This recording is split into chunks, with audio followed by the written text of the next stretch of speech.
बार मुस्कुरा दो, एक बार मुस्कुरा दो, एक बार मुस्कुरा दो। ऐ मन मलिन सखियां दिल की कली खिला दो,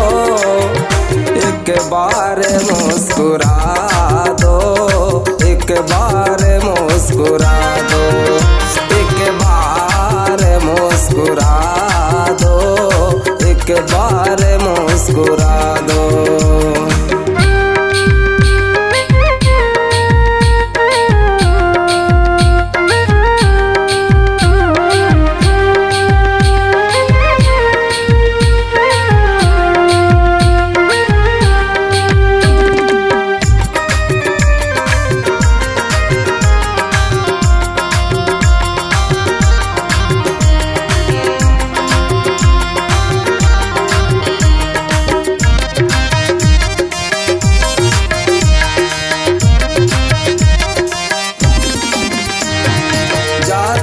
हो द्वारिका को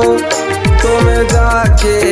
समझा दो, चित चोर है मुरारी, व्याकुल है राधा प्यारी। ऐसा में तुम न जाओ, हम पर सितम न ढाओ, हे श्याम है मुरारी, जरा मुरली तो बजा दो, एक बार मुस्कुरा दो, एक बार मुस्कुरा दो, एक बार मुस्कुरा दो, एक बार मुस्कुरा दो।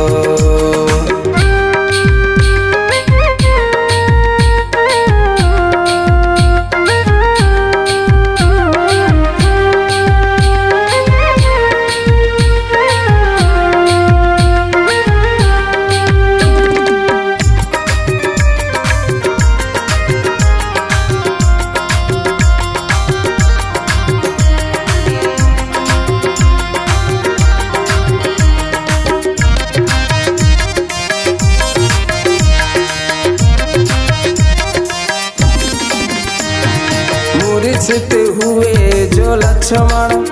बेचैन हुए वो भगवन,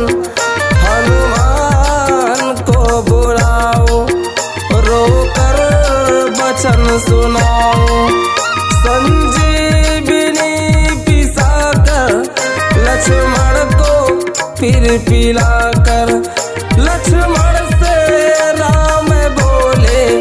जरा बोली तो सुना दो, एक बार मुस्कुरा दो,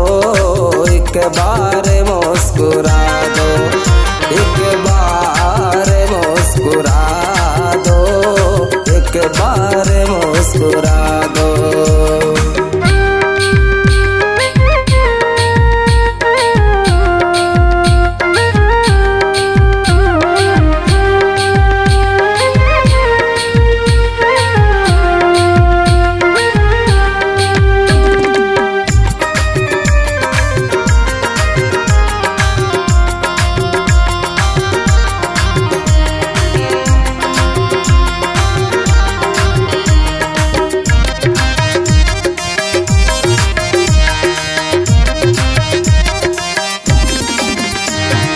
पहुँचा सरे के कट कर,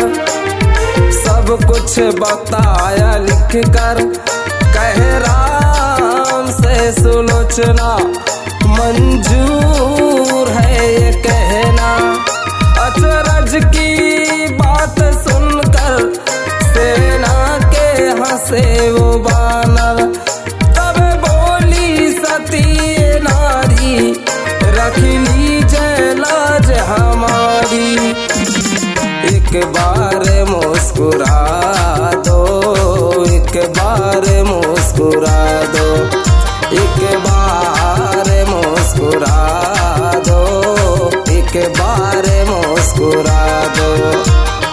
एक बार मुस्कुरा दो, एक बार मुस्कुरा दो,